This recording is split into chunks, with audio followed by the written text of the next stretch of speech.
So, here's the thing about galactic politics. When you get 500 different alien species in one room, all pretending they care about peace and prosperity, what you actually get is 500 different ways to be condescending. And nowhere was this more apparent than in the Galactic Council's newest brilliant idea, the Unified Weapons Accord. Commander Jake Reeves sat in the human delegation booth, trying not to fall asleep as Ambassador Trelvik droned on for the third hour straight. Trelvik was a Valorian, which meant he looked like someone had crossed a praying mantis with a philosophy professor, and given the result an unearned sense of superiority. And thus, Trelvik announced, his translator making him sound like he was narrating a nature documentary about his own importance. We propose the complete and total ban of primitive kinetic projectile weapons across all Council space. These barbaric instruments of gunpowder and metal have no place in a civilized galaxy. Jake perked up. Wait, did he just say gunpowder specifically? Such outdated technology, Trelvik continued, clearly loving the sound of his own voice, represents the violent past we have collectively evolved beyond. All member species shall transition exclusively to plasma, laser, particle beam, and other energy-based weapon systems within the standard solar cycle. In the corner of the chamber, Crixtal was practically vibrating with joy. The Zenthari arms dealer had been lobbying for this treaty for years, and why wouldn't he? His corporation manufactured 90% of the energy weapons in Council space. This wasn't about peace. This was about monopoly with extra steps and a moral superiority complex. Jake glanced down at his datapad, scrolling through the actual treaty text, while Trelvik pontificated about the barbarism of chemical propellants and the enlightened path of directed energy. The more Jake read, the more a smile crept across his face. The treaty banned gunpowder-based projectile weapons, explosively propelled ammunition, chemical propellant firearms. It was all very specific. Very, very specific. Almost too specific. Jake leaned over to his aide, Lieutenant Danny Park, and whispered, "Did they actually define what counts as a projectile weapon?" Danny pulled up his own copy and scanned through it. His eyes went wide. "Oh no. Oh, this is beautiful. They only banned gunpowder and explosive propellants. Right?" Jake grinned. "So technically, a whole lot of things just became legal again." Up at the podium, Trelvik was wrapping up his speech with what he clearly thought was a stirring conclusion. "Let us cast aside these primitive tools of our ancestors and embrace the technology befitting our enlightened age. All in favor?" The vote was unanimous. Even the human delegation voted yes, which seemed to surprise a few of the other species. Crixtal looked positively gleeful, probably already calculating his profit margins. As the chamber cleared, Crixtal slithered over to the human booth. The Zenthari looked like an oversized salamander that had discovered expensive suits and questionable business practices. "Commander Reeves," he said, his translator somehow managing to convey oiliness. "I hope there are no hard feelings. Business is business, yes?" Jake smiled pleasantly. "None at all, Crix. You played the game well. I am glad you understand. Perhaps humans would be interested in purchasing some energy weapons at a competitive rate? I can offer you a mere 15% markup over standard Council pricing." "How generous," Jake said flatly. "We'll definitely keep that in mind." As Crixtal slithered away, probably to go swimming in his money or whatever arms dealers did for fun, Danny turned to Jake. "So, are we actually going to comply with this treaty?" Jake's smile widened. "Oh, absolutely. We're going to follow this treaty to the letter. The exact, specific, beautifully narrow letter of the law." "I'm almost afraid to ask, but what are you thinking?" "Danny, my friend, I'm thinking it's time to call some historians, and some engineers, and maybe someone who knows about medieval weaponry." Jake stood up, gathering his things. "Because if the Galactic Council wants to ban gunpowder, that's fine. That's absolutely fine. But they forgot that humans spent thousands of years figuring out creative ways to kill each other before we ever invented gunpowder." Danny's face slowly transformed from confusion to realization to absolute delight. "You're not serious." "Oh, I'm completely serious. Trelvik wanted to take us back to a more civilized age?" Jake headed for the exit, already mentally composing his message to Earth Command. Let's show him just how civilized our ancestors really were. Behind them, the Galactic Council chamber emptied out, filled with aliens congratulating themselves on making the galaxy a more peaceful place. None of them noticed the human commander, leaving with the kind of smile that should have come with a warning label. 6 months later, they would all realize their mistake. But by then, it would be far, far too late. 6 months later, Jake stood in front of the Galactic Council again, But this time he wasn't alone. Behind him stood 3 human engineers, 2 medieval historians, and a very large crate marked Demonstration Materials. Trelvik looked down from his seat with barely concealed smugness. Commander Reeves, we have received reports that human military forces are still carrying weapons into Council space. Surely you cannot have failed to transition to approved energy-based systems in the allotted time. Oh no, Ambassador. We've fully complied with the treaty, Jake said cheerfully. In fact, we've gone above and beyond. We've eliminated every single gunpowder-based weapon from our active military arsenal. Krikstal, sitting in the observer section, leaned forward.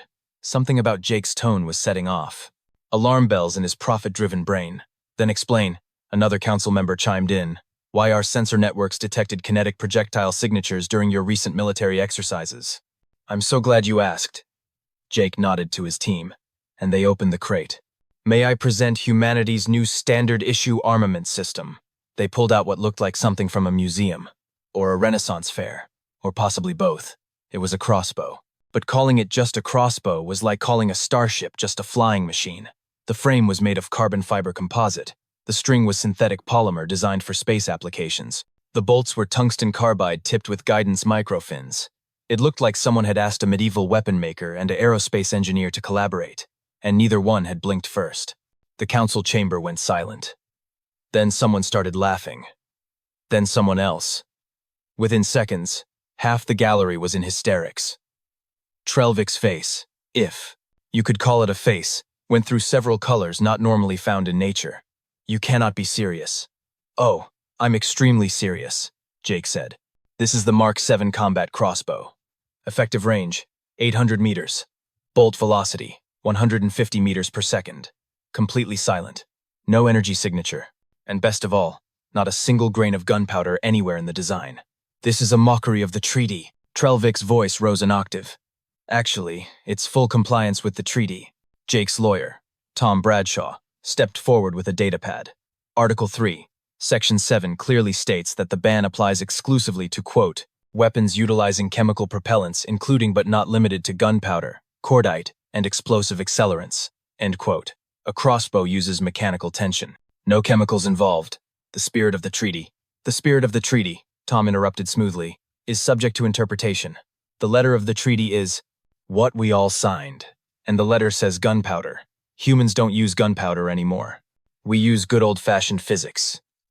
One of the engineers, a woman named Dr. Liu, stepped forward. We've also reintroduced longbows for specialized units. Compound designs, naturally, with smart-linked targeting systems. And we're particularly proud of our vehicle-mounted ballista platform. Can punch through 3 meters of standard hull plating. This is absurd, Krikstal finally spoke up. And yeah, now he was sounding worried. These are primitive weapons. Toys. Are they, though? Jake pulled out a standard-issue Galactic Council security vest from the crate. This is rated to stop plasma bolts, particle beams, and laser fire up to Class 4, correct? Yes, and your primitive projectiles cannot possibly. Jake loaded a bolt into the crossbow, aimed at the vest mounted on a test stand, and fired. The bolt went through the front of the vest, through the ballistic gel dummy behind it, through the back of the vest, and embedded itself 2 centimeters into the reinforced wall panel behind everything. The laughter stopped. Here's the thing about energy shields and armor, Jake said conversationally, walking over to inspect the damage. They're designed to disperse energy. Heat, radiation, directed particles. They're really, really good at that. But a solid object moving at 150 meters per second? That's just mass times velocity. That's physics from the Stone Age, and physics doesn't care about your tech level.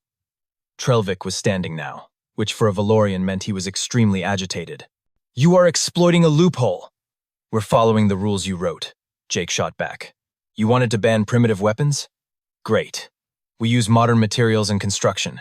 You wanted to ban gunpowder? Fantastic. Not a molecule of it in our entire inventory. You wanted us to be civilized? Well, crossbows were considered the height of military technology for centuries. Very civilized.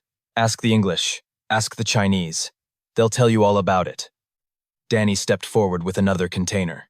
We've also got slings, atlatls, and we're working on a man-portable trebuchet design. That one's still in testing. A trebuchet, someone in the gallery repeated weakly. For siege applications, Danny explained helpfully. Technically, it's just a counterweight-driven catapult. Very green technology. No power source required except gravity. Tom smiled his best lawyer smile. Gentlemen, ladies, and respected beings of various configurations, my clients have complied with every clause, article, and subsection of the Unified Weapons Accord. If the Council finds this situation problematic, perhaps the treaty should have been written more carefully. Jake shouldered the crossbow. We'll be happy to attend any future sessions where you'd like to revise the Accord. We've got a whole historical database of pre-gunpowder weapons we'd be happy to discuss. Did you know the ancient Romans had bolt throwers that could hit targets at 400 meters? Fascinating stuff. Very educational. As they packed up their demonstration materials, Jake could see Crixtal in the corner, frantically calculating how much market share he was about to lose to human blacksmiths and bowyers. Trelvik looked like he was having an existential crisis about the nature of legislative language. The best part? This was just the beginning. Wait until the Council found out what Captain Nina Ortiz's battalion was doing with all these primitive weapons. That was going to be educational, too. Captain Nina Ortiz had been having a perfectly good morning until the Kralvian Empire decided to ruin it. She'd been drinking coffee, reviewing supply requisitions, and enjoying the fact that her battalion had been nicknamed the Bow Brigade, which she thought was hilarious. Then the proximity alarm started screaming. "Captain, we've got incoming," her XO, Lieutenant Ramos, called. "Out. Kralvian attack fleet. 12 warships. They're broadcasting on all channels." Nina set down her coffee with a sigh. "Let's hear it." The view screen flickered to life, showing Commander Thrak, who looked like someone had given a bipedal rhino anger management issues and then immediately made him angry again. "Human colony," he snarled. "Your council abandoned you with their pathetic peace treaty. You have no real weapons. Surrender now or be destroyed." Nina took another sip of coffee. "Ramos, are they seriously doing this?" "Appears so, Captain. Intelligence says the Kralvians think the weapons ban left us defenseless." "Huh. You know what? I'm actually kind of offended." Nina leaned forward and opened the return channel. "Commander Thrak, this is Captain Ortiz. I'm going to give you one chance to turn around and pretend this never happened." Thrak laughed, which sounded like rocks in a garbage disposal. "With what will you fight us? Your wooden toys? Your children's playthings? We have plasma cannons and particle shields. You have sticks and strings. Actually, we have carbon fiber and tungsten carbide, but I can see how you'd be confused." Nina stood up. "Ramos, sound general quarters. Get the Bow Brigade to their positions, and somebody get me my crossbow. The big one." 3 minutes later, Nina stood on the colony's defensive ramparts, which some genius architect had actually designed to look medieval, because humans apparently couldn't help themselves. Around her, 200 soldiers of the Bow Brigade took up positions with crossbows, longbows, and what one enthusiastic corporal had named the Bolt Thrower 9000, which was basically a ballista that someone had mounted on a rotating platform. The Kralvian ground forces landed in the standard intimidation formation, which involved a lot of marching and roaring and weapon brandishing. They wore the finest armor the Kralvian military could provide, all of it rated to deflect energy. Weapons. Their shields hummed with power, calibrated to disperse plasma and laser fire. None of it was designed to stop a pointy stick moving really fast. "Take aim," Nina called out, drawing her own crossbow. "Remember your training. Aim for center mass. Physics doesn't care about their feelings." Thrak himself led the charge, clearly expecting the humans to panic and flee. Instead, Nina gave the order that would become famous across the galaxy. "Loose." 200 projectiles filled the air. Not energy beams, not plasma bolts, just solid objects obeying Newton's laws of motion. The Kralvian shields, sophisticated pieces of technology worth more than some planets, did absolutely nothing. The shields were designed to detect and deflect energy. A crossbow bolt moving at subsonic speed, that wasn't even registering as a threat until it was already through the shield and buried in Kralvian armor. Which, it turned out, also wasn't designed for kinetic impacts. The first wave of Kralvians went down like bowling pins. Thrak stared in complete disbelief as his troops, wearing supposedly impenetrable armor and protected by state-of-the-art shields, fell to weapons that his species had abandoned 3,000 years ago. "What is happening?" he roared into his comm. "Why aren't the shields working?"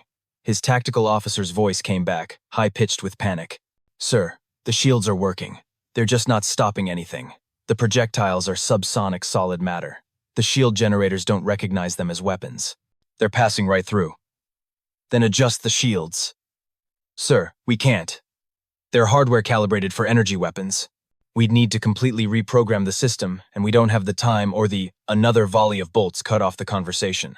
Nina had to give the Krolvians credit. They tried to rally. But it's hard to maintain military discipline when medieval weapons are punching through your high-tech armor like it's made of tissue paper. One particularly brave, or possibly stupid, Krolvian made it within 30 meters of the wall. Corporal Jenkins, a man who took his historical reenactment hobby way too seriously, stood up with a longbow that looked like it belonged in a museum. "This one's for Agincourt," he shouted, and loosed an arrow that went through the Krolvian's shield, armor, and presumably several internal organs. "Jenkins, you're a nerd," Nina called out. "Thank you, Captain." Thrak, watching his invasion fall apart in real time, did what any reasonable military commander would do when faced with an unexpected tactical situation. He retreated.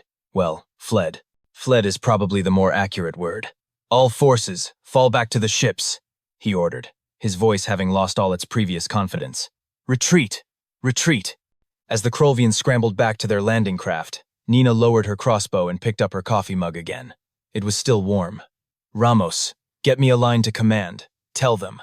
The Krolvians just learned a valuable lesson about the difference between primitive and ineffective." "Should we pursue, Captain?" Nina watched the Krolvian ships break atmosphere at a speed that was probably against their own safety regulations. "Nah, let them go. They'll spread the word better than we ever could.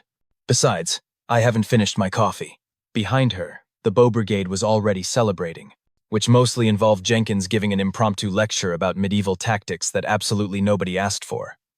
But Nina didn't mind. They'd just won a battle with weapons that predated space travel by millennia, and that was the kind of story that would echo across the galaxy. She just wished she could see Trelvik's face when he heard about it. That would be worth the price of admission all by itself. News traveled fast in the galactic community, but embarrassing military defeats traveled at light speed. Within 48 hours, every species in Council space had heard about the Krolvian Empire getting absolutely demolished by humans with bows and arrows. The holovid footage went viral. Someone even set it to classical music, which honestly made it funnier. Jake was in his office reviewing requisition forms when Danny burst in, barely containing his laughter. "Sir, you need to see this. The Galactic News Network is calling it the Battle of Agincourt II, Electric Boogaloo. Jenkins is going to be insufferable about that. Already is, but that's not the best part. We're getting calls. Lots of calls." "From who?" Danny pulled up his datapad. "The Thexian Collective wants to order 5,000 crossbows. The Nordavi clans are asking about longbow training programs. The Prithian Republic wants to know if we can scale up the ballista design for ship-to-ship combat. And someone from the Zelthari Confederation just asked if we make swords." Jake blinked. "Swords?" "Apparently they saw some of our troops carrying combat knives and got curious. They're worried about boarding actions now that everyone knows energy shields are basically useless against pointy metal objects. This is beautiful. This is absolutely beautiful." Jake leaned back in his chair. "What's Crossbow doing?" "Having a meltdown from what I hear. His stock prices dropped 40% in 2 days. Turns out when your entire business model depends on energy weapons being the only option, and then suddenly they're not, investors get nervous." As if summoned by the mention of his name, Jake's comm panel lit up. Incoming call from Crossbow. This was going to be good. Jake accepted the call. Crossbow's face appeared, and he looked like he hadn't slept in days. Assuming Zenthari slept, Jake wasn't actually sure. "Commander Reeves, we need to talk. Business opportunity." "I'm listening." "Your primitive weapons. They are clearly effective. More effective than I initially calculated. Perhaps we could discuss a partnership? I have distribution networks across the galaxy. You have product. We could both profit significantly." Jake pretended to consider it. "You want to sell human crossbows and longbows? And the other designs? The ballista, what did you call it? The trebuchet. There is a market now, a substantial market. Species are realizing that having weapons that bypass energy shields might be strategically valuable." "Crix, buddy, let me explain something about human manufacturing.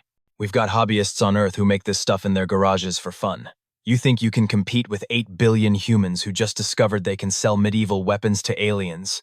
Crixtal's expression, insofar as a salamander person could have expressions, fell. "Ah, I had not considered the scale of human artisan production. Plus, we kind of remember you celebrating when you thought the weapons ban would put us at a disadvantage. That wasn't very neighborly of you. Business is business, Commander. And right now business is booming. For us, not so much for you." Jake allowed himself a small smile. But hey, I'm sure the energy weapons market will bounce back, eventually. Maybe. After ending the call, Jake turned to Danny. Get me a line to the council. Tell them we're requesting an emergency session. About what? About the fact that every species in the galaxy is now panic-buying weapons that exploit the exact same loophole we found. Trelvik wanted to make the galaxy more civilized? Well, now everyone's carrying crossbows. I'd call that pretty medieval, wouldn't you? The emergency council session was scheduled for the following week, but Jake knew it was happening sooner when his comm lit up with a priority 1 message from Trelvik himself. The Valorian ambassador was using his formal diplomatic voice, which meant he was absolutely furious but trying not to show it. Commander Reeves, the council has moved the emergency session to tomorrow morning, standard galactic time. Your presence is mandatory. Wouldn't miss. Fit for the world, Ambassador. Should I bring the crossbow again? Everyone seemed to really enjoy that last time. That will not be necessary, Trelvik said coldly. We will be discussing amendments to the Unified Weapons Accord. Oh good, amendments. I love amendments. They're almost as fun as loopholes. This is not a joke, Commander. The security situation in Council space has become untenable. We have reports of species stockpiling kinetic weapons. Some are even developing their own versions of your designs. The arms race you have triggered could destabilize the entire galactic community. Jake's smile faded slightly. Ambassador, with respect, we didn't trigger anything. We found a flaw in a treaty that was written to benefit certain economic interests at the expense of others. You want to talk about destabilization? How about writing legislation designed to give one corporation a monopoly on weapons manufacturing? Trelvik was silent for a moment. The council will see you. Tomorrow, Commander. Please bring your lawyer. And your historian, and anyone else you think might be relevant to this discussion. Will do. Oh, and Ambassador, you might want to bring your own lawyer. Tom's really been looking forward to round 2. As the comm clicked off, Danny whistled low. Think they're finally going to fix the treaty? Jake stood up and stretched. Either that or they're going to try to ban everything invented before fusion power. Either way, it's going to be entertaining. Get the team together. Tomorrow, we're going to teach the Galactic Council a valuable lesson about the importance of precise legislative language. And that lesson is? That lesson is, if you're going to write laws that affect 8 billion humans, you better make damn sure those laws say exactly what you mean. Because we will find every loophole, exploit every ambiguity, and then sell the results to your neighbors. Jake grabbed his jacket. Now come on, we've got a presentation. Prepare. And someone needs to tell Jenkins he can't bring his full suit of replica armor to the council chambers. He's not going to like that. He'll live. Probably. The Galactic Council chamber was packed. Every representative wanted to see this train wreck in person. Jake noticed that several species had guards carrying what looked suspiciously like human-made crossbows. The irony was not lost on him. Trelvik gavelled the session to order, looking like he'd aged several decades in the past week. This emergency session is convened to address the unforeseen consequences of the Unified Weapons Accord. Commander Reeves, you and your delegation may approach. Jake walked to the center with Tom, Danny, and their medieval historian, Professor Hayes, who absolutely was wearing a tweed jacket with elbow patches, because of course he was. Tom was carrying 3 datapads and wearing his best shark smile. Gentlemen, Trelvik began, we propose an amendment to close the loophole you exploited. The revised language would ban all kinetic projectile weapons, regardless of propulsion method. Tom didn't even look up from his datapad. Define kinetic projectile weapon. Any weapon that propels a solid object through space for the purpose of causing harm. So, thrown rocks? Tom asked innocently. Don't be absurd. I'm not being absurd. I'm being precise. If we ban all kinetic projectile weapons, that includes anything thrown. Rocks, spears, baseballs, angry cats, whatever. You're going to need to be more specific. Another council member spoke up. Fine. We ban all mechanically assisted projectile weapons. Professor Hayes raised his hand. Does that include atlatls? Because technically an atlatl is just a lever arm that extends your throwing motion. It's mechanical assistance, but it's also just smart use of leverage. Are we banning physics? This is ridiculous, Trelvik snapped. You know exactly what we mean. Actually, we don't, Jake said. That's the whole problem. You keep writing laws that sound good but don't actually say what you think they say. You want to ban crossbows? Say crossbows. You want to ban longbows? Say longbows. But you can't just say kinetic projectiles and expect that to cover everything without consequences. Tom pulled up a holographic display. Let's walk through this.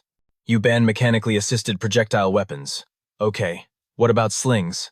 A sling is just a piece of fabric. The mechanical assistance is minimal. What about bolas? They're just weighted cords. Boomerangs? They're throwing sticks that come back. Where's the line? The line is common sense. Trelvik was definitely losing his composure now. Common sense isn't legally binding, Tom shot back. You need definitions. Clear, unambiguous definitions. Otherwise, you're just going to create more loopholes. A representative from the Hendari Union spoke up. What if we ban all pre-industrial weapons? Professor Hayes practically lit up. Oh, I love this. Define pre-industrial. The Industrial Revolution started at different times on different planets. For humans, it was the late 18th century. But we have records of Chinese civilizations creating industrial-scale production facilities in the 10th century. The Romans had factory-like operations for pottery and weapons. Are we using Earth's timeline? Or does each species get their own cutoff date? Furthermore, Tom added, humans are currently manufacturing crossbows using carbon fiber, computer-aided design, and automated production facilities.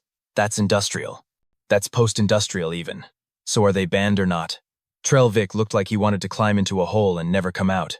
Around the chamber, Jake could see other representatives hiding smiles. A few were openly laughing. This was turning into a circus, and everyone knew it. Krikstal, sitting in the gallery, raised a tentacle. Perhaps we could ban weapons that bypass energy shields? So you want to ban kinetic weapons specifically because they're effective against your energy shields, Jake said flatly. That's not a safety regulation. That's a business protection racket. It's a reasonable security measure. It's a transparent attempt to maintain your market dominance. If energy shields can't stop physical projectiles, maybe species should invest in better armor instead of trying to ban everything that your shields don't work against. Tom leaned forward. Here's the fundamental problem, and I want everyone to really understand this. You cannot legislate away tactical creativity. Humans spent 10,000 years figuring out how to hurt each other effectively. We got very, very good at it. You can ban gunpowder. You can ban lasers. You can ban plasma and particle beams and antimatter and whatever else you want. But we will always find something that works. Always. Because that's what humans do. We're creative problem solvers, and warfare is just problem solving with higher power. Stakes. Professor Hayes nodded enthusiastically. He's right. After crossbows were banned by the Pope in 1139, you know what happened?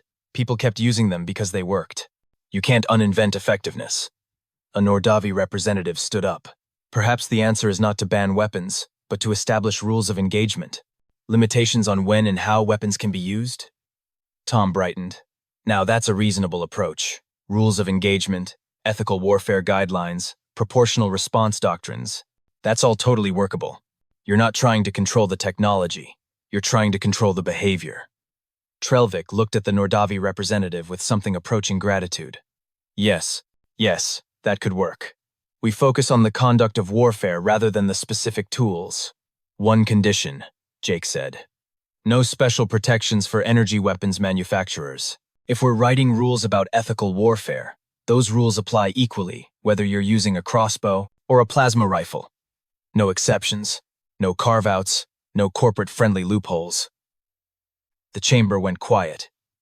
This was the real issue, and everyone knew it.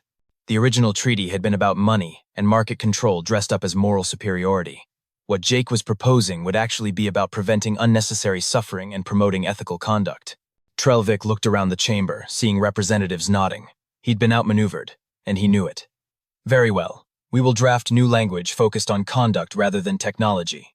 All parties will have input. And Commander Reeves? Yes, Ambassador. Please stop finding loopholes in our laws. It's exhausting. Jake grinned. Then stop writing laws with loopholes. We're just reading what you write. 3 weeks later, the revised Galactic Warfare Ethics Accord was signed by all council members. It was a surprisingly reasonable document that focused on preventing unnecessary suffering, protecting civilians, and establishing clear rules of engagement.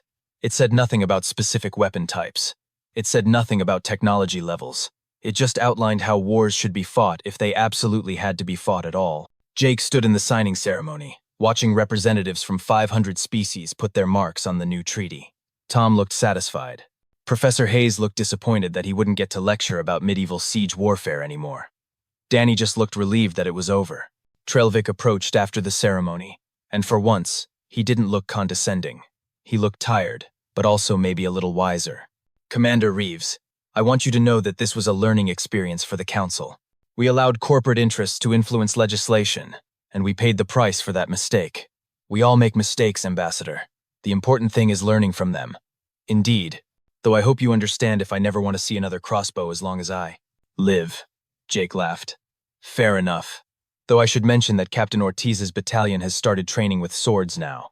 Apparently someone realized that if shields don't stop arrows, they probably don't stop blades either. Trelvik's face did that color-changing thing again. You're joking. Wish I was. Jenkins has already challenged 3 people to duels. We had to explain that those aren't legal anymore, even with the new accord. Your species is going to be the death of me. Nah, we're growing on you. Admit it. Trelvik made a sound that the translator rendered as a tired sigh. Perhaps, slightly. Do not let it go to your head. As Trelvik walked away, Krixtal slithered over, looking significantly less wealthy than he had a month ago. Commander, I don't suppose there's any chance of that distribution partnership we discussed. Crix, buddy, I'm going to give you some free business advice. Diversify. You put all your eggs in the energy weapons basket, and then, someone reminded everyone that baskets have holes. Maybe branch out into sporting equipment. I hear there's a growing market for archery supplies. Sporting equipment, Krixtal repeated slowly, like he was tasting the words. That's actually not a terrible idea. Humans do enjoy their recreational combat activities. See? You're learning already. Pretty soon you'll be selling tennis rackets and soccer balls to the entire galaxy. As Krixtal wandered off, probably calculating profit margins on recreational goods, Danny appeared with his datapad. Sir, I've got the latest report from Captain Ortiz. How's the Bow Brigade doing? They've officially expanded their arsenal. Crossbows, longbows, and now melee weapons. She's asking for approval to mount a catapult on the colony's outer wall. For defensive purposes? Danny scrolled down. She says it's for science. But between you and me, I think she just wants to see if she can launch a boulder into low orbit. Jake considered this. You know what? Approve it. If we've learned anything from this whole experience, it's that sometimes the old ways work just fine. Plus, if it's for science, who am I to stand in the way of research? Jenkins is also requesting permission to start a jousting team. Absolutely not. I already told him no, but he asked me to ask you anyway. Tell him he can have a fencing team. Fencing is dignified. Jousting is just asking for someone to get hurt. He's going to argue that jousting is a valuable cavalry combat training exercise. Then he can argue with Captain Ortiz about it. I'm sure she'll have opinions. As Danny walked away, shaking his head and typing out messages, Jake looked out over the council plaza. Representatives from hundreds of species were mingling, discussing the new treaty, probably complaining about humans and their medieval weapons. But they were talking. They were working together. And nobody was trying to sneak corporate loopholes into legislation. Well, not today, anyway. His comm buzzed. Message from Professor Hayes. Commander, I've been researching historical siege weapons, and I think we should consider introducing the ballista to more colonial defense forces. Also, did you know the ancient Greeks had a device called a gastrophates that was basically a belly bow? Fascinating mechanical engineering. We should build one, Jake typed back. Professor, with all due respect, please stop giving our people ideas. We're trying to maintain diplomatic relations, not turn the galaxy into a Renaissance fair. The response came immediately. Too late. Captain Ortiz already asked me to consult on the catapult project. This is going to be magnificent. Jake closed his eyes and took a deep breath. This was his life now, managing a military force that was enthusiastically rediscovering every pre-gunpowder weapon ever invented, explaining to alien diplomats why humans couldn't just use normal weapons like everyone else, and somehow, improbably, making it all work. His comm buzzed again. This time it was Nina. Hey, Commander, quick question. If we build a working trebuchet, does that count as heavy artillery? Asking for a friend. Nina, who's the friend? Jenkins. Of course it is. You know what? Sure, build the trebuchet. At this point, why not? We've already got crossbows, longbows, swords, and a catapult for science. Might as well complete the medieval warfare collection. Excellent. He'll be thrilled. Also, we're considering adding pike formations to our training regimen. Just, for your information, pike formations, with actual pikes. Is there any other kind? Jake laughed despite himself. You know what, Captain? Do whatever makes you happy. We've already turned the galaxy's understanding of modern warfare upside down. Might as well lean into it. That's the spirit, sir. Ortiz out. As Jake headed back to his quarters, he passed a news screen showing footage of the new treaty signing. The banner headline read, Council agrees. Ethics. Matter more than technology. Below that, in smaller text, humans somehow still carrying crossbows. Yeah, that sounded about right. Somewhere on Earth, in workshops and garages and historical reenactment societies, thousands of humans were probably already designing the next generation of primitive weapons, using cutting-edge materials and modern engineering to make medieval designs even more effective. The galaxy had tried to force humanity into a technological box, and humanity had responded by raiding the history books and proving that sometimes older really was better. And somewhere, probably in a very expensive office, Crixtal was learning that you should never bet against human creativity, or human stubbornness, or human willingness to solve problems by hitting them with pointy sticks. The galaxy was going to be just fine. Weird, but fine. And if Jake never heard the word trebuchet again, it would be too soon.